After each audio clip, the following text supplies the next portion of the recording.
Tragjike në Spanjë, sfida ndërpritet pas 18 minutash lojë pas vdekjes së tifozit në stadium. Një ndeshje kategorisë së dytë në Spanjë u ndërpret ditën e diel pas një ngjarje tragjike kur një tifoz u shem në shkallët e stadiumit dhe humbi jetën pak më vonë në spital. Takimi mes Ceuta dhe Almerias i zhvilluar në stadiumin Alonso Murube u ndal pas vetëm 18 minutash pasi 73 vjeçari u ndje keq në tribun. Ekipet e Kryqit të Kuq ndërhyn menjëherë duke ofruar ndihmë të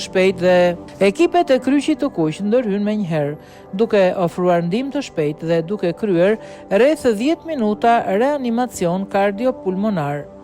Tifozi u transportua me barel mes duartrokitjeve të publikut për të dërguar në spital.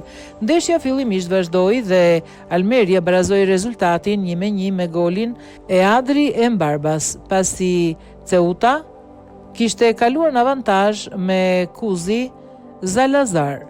Por në pushimin e pjesës së dytë, autoritetet konfirmuan lajmin e hidhur se tifozi kishte ndruar jetë. Mediat lokale e identifikuan viktimën si Manolo Carreto, i shef policie. Pas konsultimeve mes dy ekipeve dhe zyrtarëve të ndeshjes, u vendos që takimi të ndërpritej përfundimisht. Lajmi u konfirmua përmes sistemit të zërit të stadiumit. Pritet që pjesa e dytë të luhet në një datë të re, në 26 nëntor, që përmendet si opsion nëse oraret e tjera lejojnë zhvendosje. Klubi Ceuta reagoi. Na vjen thellësisht keq për ndarjen nga jeta të njërit prej tifozëve tan gjatë ndeshjes me UD Almeria. I dërgojmë ngushëllimet tona familjes dhe miqve, u preft në paqe.